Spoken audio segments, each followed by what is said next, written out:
बिस्मिल्लाहिर्रहमानिर्रहीम। फ़क़्त अंदाज़े बयां बदल जाता है वरना ज़माने में कोई बात नई बात नहीं। डियर स्टूडेंट, आज मुझे जिस मौजू पे आपसे बात करनी है वो है टेंस। ये हमारे स्टूडेंट का एक देरीना मसला रहा है कि अगर किसी तालिब इल्म को ये समझाने के लिए घर से कोई गाइडलाइन मिल जाए या फिर स्कूल में कोई शफीक उस्ताद मिल जाए, फिर तो ऐसे स्टूडेंट के लिए कोई मसला नहीं है। ये आज मैंने इस वीडियो को बनाने की ज़रूरत इसलिए महसूस की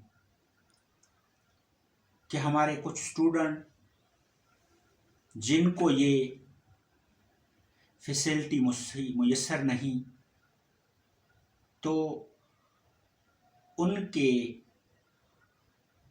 फ़ायदे को मद्देनज़र रखते हुए मैंने ये अदना सी कोशिश की कि अगर उन्होंने थोड़ी सी भी इरादा किया कि टेंस सीखने हैं, तो मुझे यकीन है कि मेरी ये अदना सी कोशिश रंग लाएगी और स्टूडेंट का ये मसला हल हो जाएगा। तालिब इल्मी दौर से लेके जॉब हासिल करने तक तकरीबन हर इम्तिहान में इसका रोल रहता है। और जिस भी तालिब इल्म को टेंस पे अबूर हासिल हो जाए, 50 से 60% इंग्लिश उसको समझ आना शुरू हो जाती है। तो इसके लिए असल टॉपिक की तरफ आते हैं कि इस टेंस को मैंने एक कहानी की शक्ल में बयान किया है, क्योंकि बहुत से तालिब इल्म ऐसे हैं जिनको नाम ही याद नहीं रहते इसके। तो जिसको मैंने यूँ बयान किया है कि टेंस एक बाप है, उसके 2 बेटे और एक बेटी है। पहले बेटे का नाम प्रेजेंट, दूसरे बेटे का नाम पास्ट, और जो बेटी है उसका नाम फ्यूचर है। इसी तरह जो बड़ा बेटा है प्रेजेंट, उसके 4 बेटे हैं।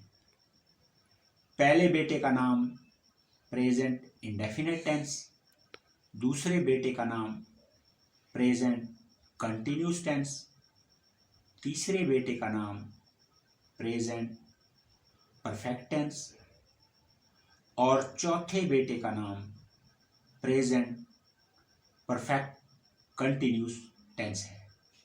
इसी तरह दूसरा बेटा पास्ट, उसके भी 4 बेटे हैं। पहले बेटे का नाम पास्ट इंडेफिनिट टेंस, दूसरे बेटे का नाम पास्ट कंटिन्यूस टेंस, तीसरे बेटे का नाम पास्ट परफेक्ट टेंस और चौथे बेटे का नाम पास्ट परफेक्ट कंटिन्यूस टेंस है। इसी तरह जो बेटी है उसके भी 4 बेटे हैं। पहले बेटे का नाम फ्यूचर इंडेफिनिट टेंस, दूसरे बेटे का नाम फ्यूचर कंटिन्यूस टेंस, तीसरे बेटे का नाम फ्यूचर परफेक्ट टेंस और चौथे बेटे का नाम फ्यूचर परफेक्ट कंटिन्यूस टेंस है। इस तरह ये 12 टेंस हो गए। इसी तरह इन टेंसों के अलावा मैंने एक टेबल भी दिया है जिसका नाम है पर्सनल प्रोनाउन। टेंस को समझने के लिए इस टेबल का समझना भी इंतहाई जरूरी है। अब उस टेबल में मैंने क्या शो कराया है, पर्सन। 3 पर्सन होते हैं, first person, second person, third person.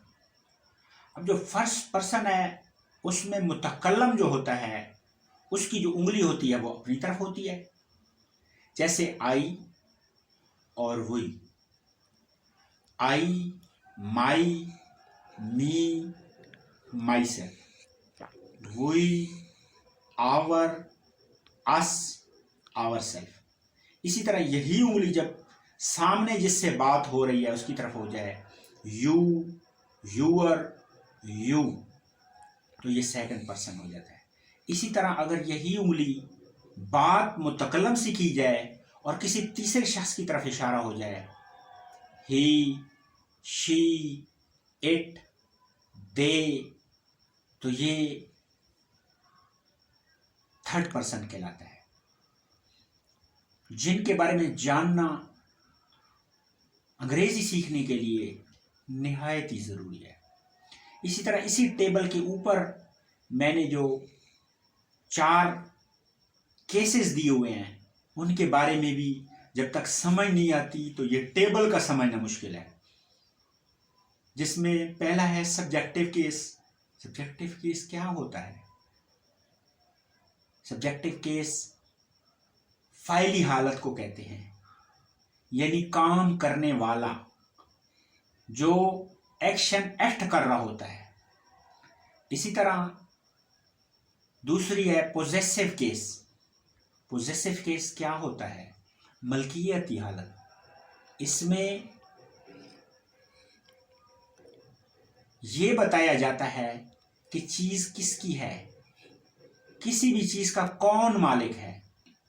इसके लिए जो अल्फाज टेबल में शो कराए गए हैं वो हैं my, our, your, his, her, its और देयर। इसके बाद नेक्स्ट है ऑब्जेक्टिव केस। रिसीविंग एक्शन, जो एक्शन को रिसीव कर रहा है यानी जिस पे काम हो रहा है। और साथ है रिफ्लेक्सिव केस। रिफ्लेक्सिव केस क्या होता है कि अगर पोजेसिव प्रोनाउन के साथ सेल्फ लग जाए तो वो रिफ्लेक्सिव केस होता है। इसको रिफ्लेक्सिव केस क्यों कहते हैं कि ये इसकी जाती हालत है। जाती हालत मीन कि नफा नुकसान का जिम्मेदार काम करने वाला खुद है। Myself, ourself, yourself, himself, herself, itself, themself. ये 2 चीजें ऐसी हैं कि ये अगर समझ आ गई, फिर इसके अलावा टेंस में 6 पॉइंट मैंने बताए हैं कि अगर वो याद हो जाएं तो समझ लें कि आपको 12 के 12 टेंस को समझने में कोई मसला दरपेश नहीं होगा। जिसमें पहला पॉइंट है उर्दू में पहचान। दूसरा पॉइंट है हेल्पिंग वर्ब। तीसरा पॉइंट है फॉर्म ऑफ वर्ब। चौथा पॉइंट है सवालिया फिक्रा या इंटेरोगेटिव सेंटेंस। इसी तरह 5वां पॉइंट है मनफी फिक्रा या नेगेटिव सेंटेंस। और छठा पॉइंट है कि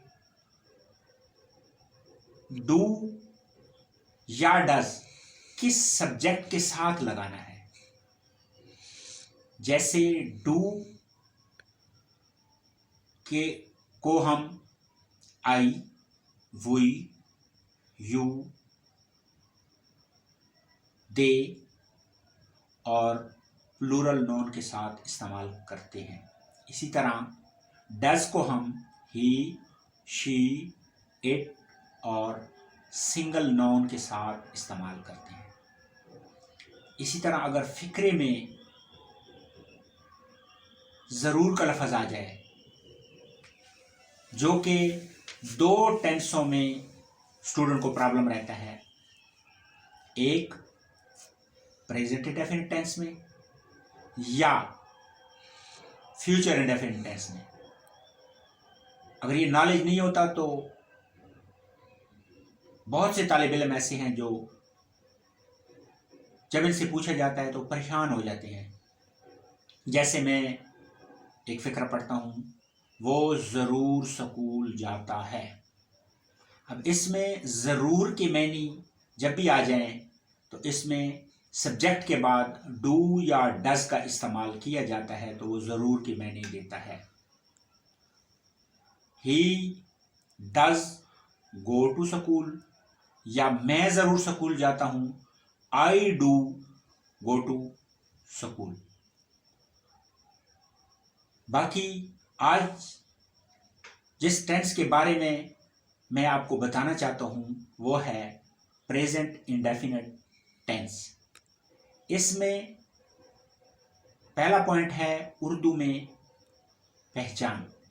फिक्रे के आखिर में ता है, ती है, ते हैं आता है। दूसरा पॉइंट है हेल्पिंग वर्ब। सादा फिक्रे में कोई हेल्पिंग वर्ब नहीं लगाया जाता। इसी तरह तीसरा पॉइंट है फॉर्म ऑफ वर्ब। फर्स्ट और सेकंड पर्सन के साथ पहली फॉर्म, जबकि थर्ड पर्सन में फर्स्ट फॉर्म के साथ एस या ई एस का इजाफा किया जाता है। चौथा पॉइंट है सवालिया या इंटेरोगेटिव सेंटेंस। इसमें डू या डज को सब्जेक्ट से पहले लगाते हैं और इसमें फर्स्ट फॉर्म इस्तेमाल की जाती है दोनों हालतों में, चाहे वो शुरू में डज आ जाए या डू आ जाए। इसी तरह मनफी फिक्रे में डू नॉट या डज नॉट को सब्जेक्ट के बाद लगाते हैं, इसमें भी फर्स्ट फॉर्म इस्तेमाल की जाती है। इसी तरह अगर आपने ये 5-6 पॉइंट ज़हन नशीन कर लिए तो मज़ीद जितने टेंस हैं उनमें भी हम यही थोड़ा बहुत फ़र्क करेंगे कि उर्दू में पहचान इस टेंस की क्या है और अगले टेंस की क्या है। फॉर्म ऑफ वर्ब कौन सा लगता है, हेल्पिंग वर्ब कौन सा लगता है, सवाल या फिक्रा क्या है, बस थोड़ा बहुत फ़र्क रहेगा। एक टेंस जिसको आ गया समझ लें उसको 12 के 12 टेंस आ गए। बाकी इसको रिटर्न में मैं आपको लैपटॉप पे दिखाऊंगा और उम्मीद है